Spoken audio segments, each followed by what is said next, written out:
네, 황사 이야기가 나와서 말인데 최근 우리나라에서도 미세먼지가 너무 안 좋아서 왜 이렇게 안 좋은가라고 했더니 역시나 이웃나라 때문이었다라는 기사를 중국이죠. 예, 보면서 예.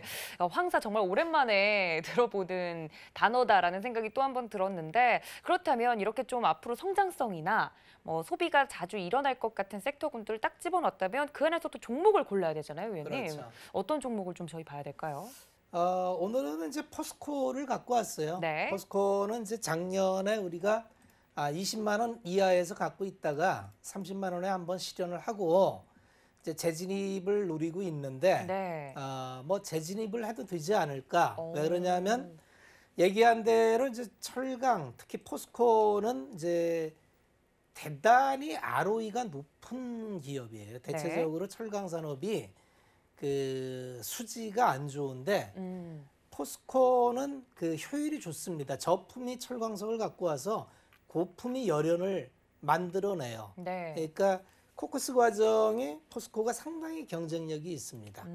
그래서 타 철강사 대비해서 굉장히 그 영업이익률 자체가 좀 높고, 두 번째는 국내에서는 이제 포스코가 가장 캐파가 높은데 한 4,300만 톤, 네. 우리나라가 총 캐파가 한 7,500만 톤 될 거예요.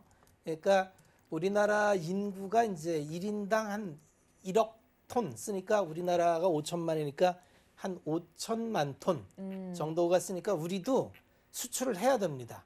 우리가 충분히 생산을 해요. 네. 그러면 철강을 가장 많이 수출하는 국가가 역시 중국인데, 중국이 얘기한 대로 계속 인프라 투자를 하는데 그동안에는 너무 지방 야적장 이런 데서 물량이 많이 쏟아져 나오니까 중국산 철근이나 이런 거 들어오면 국내 시장은 가격 유지를 할 수가 없는 구조예요. 어.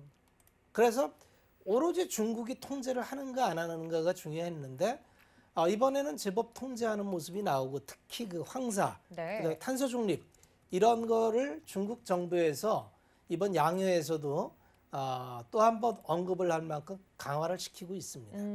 그럼 중국에서 감산이 계획대로만 이루어진다면 네.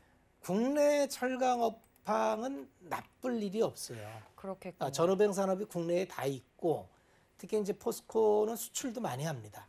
그러니까 경합 상대인 중국의 덤핑 물량만 안 나온다면 네. 이익률을 굉장히 누릴 수가 있고요. 그럼에도 불구하고 퍼가 0.55밖에 안 돼요, 여전히. 그리고 이익단은 지금 작년이 최악이었고, 작년에 57조 매출에 뭐 2조 4천억이었는데 올해 회복이 정상됩니다. 63조 매출에 4조의 이익이 나오고 이제 분기단으로 1조를 계속 넘는 이익이 나오고요. 자회사들을 보면은 이제 대체적으로 무역과 그다음에 신재생 쪽으로 특화를 하죠. 포스코 케미칼을 통해서 네. 2차 전지 쪽이나 수소 이쪽을 활성화시키기로 했고, 또 포스코 인터내셔널이라는 걸 통해서 자원, EP 개발이나 이런 걸 하면서 또 그 무역 네. 쪽으로 이렇게 활성화를 시키는데, 자회사 쪽도 다 올라와서 전체적으로 그룹 전사적인 역량이 꽤 커가고 있습니다. 그러면 지금 굉장히 할인을 많이 받고 있는데 굳이 뭐 할인을 할 필요가 있는가? 그럼 PBR로 계속적으로 우리가 0.5에 0.3에서 0.5, 0.6까지 올라왔는데 0.8까지 올라오는 수준까지 용인한다고 보면 한 40만 원 수준까지가 될 겁니다. 그러면 BPS가 나오는 게 BPS를 살펴보면은 여기가 2022년 BPS가 60만 원이에요. 네. 60만 원에 80%를 잡으면 한 48만 원 되는데, 조금 할인을 해서라도 40만 원 수준까지 목표가를 잡는 거는 크게 무리가 없을 것 같고요. 또 이제 그 계열사들, 특히 포스코 케미칼이나 이쪽에서 정부 정책과 맞물려서 이루어지는 신재생이나 네. 수소, 또 2차 전지, 2차 전지는 수직 계열화가 다 되겠죠. 얼마 네. 전에 아르헨티나에서 무슨 소금 광산을 하나 매입을 했는데 네. 뭐 3천억에 샀는데 매장량이 엄청나요. 뭐 이런 뉴스도 있었잖아요. 네, 대박이 났다 뭐 이런 예, 식으로 뭐 네, 기사가 났더라고요. 그거 검증할 수 없다 이런다래지만 그럼에도 불구하고 수직 계열화를 다 만들어 놨다는 거예요. 그래서 자본력도 튼튼하고 그 튼튼한 자본력을 바탕으로 해서 본업인 철강업 외에 이제 장기 성장 동력까지도 어느 정도 모양을 만들어가는 모습이에요. 그런데 지금 가치는 굉장히 할인이 돼 있어 PBR로 0.55배라면은 통상 분기당 1조가 나오가면 이제 정상 영업이익 사이클로 돌아왔다고 봐야 되거든요. 네. 그러니까 그렇게 할인할 이유가 있을까? 그러면 정상적인 범위로 들어오는 그런 밸류에이션으로 본다면 네.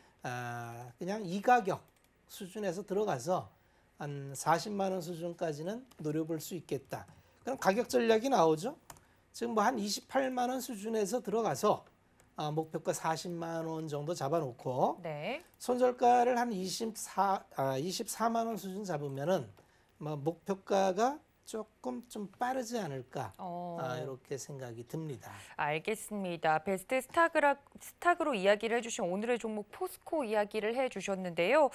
아무래도 철강 관련해서 대표주로 꼽히는 종목이고 뭐 여러 가지 다른 포스코 뭐 인터내셔널이라든지 다른 종목들에 대한 이야기도 함께 해드렸는데 제가 궁금한 게 신재생 에너지 이야기가 또 나와서 중국조차도 탄소 중립 이야기가 나올 정도면 신재생도 어떻게 보면 큰 흐름 중에 하나일 것 같은데 수소라든지 전기라든지 여러 부분들이 있지만 위원님께서 신재생 에너지 중에 좀 눈여겨보는 섹터군들이 또 따로 있으실까요? 아마 올해는 태양광이 좋다고 그래요. 태양광이요. 네, 그리고 네. 정부 정책으로 크는 산업은 에너지 패러다임이 전환된다 그랬잖아요. 네. 석화, 석탄, 탄소 에너지에서 전기 에너지로. 그럼 전기 에너지로 가기 위해선 신재생, 그중에서 풍력과 태양광 이 방향은 의심할 필요가 없습니다. 이건 정부 정책에 의해서 가는 거고요. 만약에 이제 정부가 다시 바뀌어갖고 뭐 민주당, 공화당이 바뀌어가면서 네. 이거 또 이거 안 해. 뭐 이러면 어떨지 모르겠지만 근데 탄소 중립은 인류 생존의 문제라 그랬죠. 그렇죠. 지구 온난화. 네. 2도가 올라가면 회생불능이다. 북극 얼음이 다 녹아서 기후가 계속 바뀌잖아요. 우리 얼마 전에 그 북극 한파가 내려와가지고 네. 말도 안 되는 추위를 서울에서 뭐 영하 18도 이런 거 구경하듯이 이 부분은 돌이키기는 어렵다고 봐야 되고요. 네. 그러면 이게 아직 시장 가격 기능으로 안 되기 때문에 정부의 지원하에 움직여야 되는 게 정부 정책 쪽이기 때문에 정부 정책이 바뀌지 않는 한 태양광이나 풍력은 성장할 수밖에 없는데 작년에는 주로 이제 풍력 위주로 성장이 많이 됐고요. 맞습니다. 올해는 태양광이 보다 빠르게 성장할 거로 추론을 합니다. 알겠습니다. 신재생 에너지 관련해서도 확실히 이 에너지의 패러다임 자체가 바뀌는 것에 대해서 거부할 수가 없고 이제는 선택이 아니라 필수인 시대에서 좀 눈여겨보는 부분들 태양광에 대해서 이야기를 또 한번 힌트로 드렸으니까 여러분들 참고해 주시기를 바라고요. 노란톡 활짝 열어두고 있습니다. 서울경제TV 배트맨 검색하시고 들어오시거나 QR코드 통해서 입장 가능하니까 많은 참여 부탁드리겠습니다.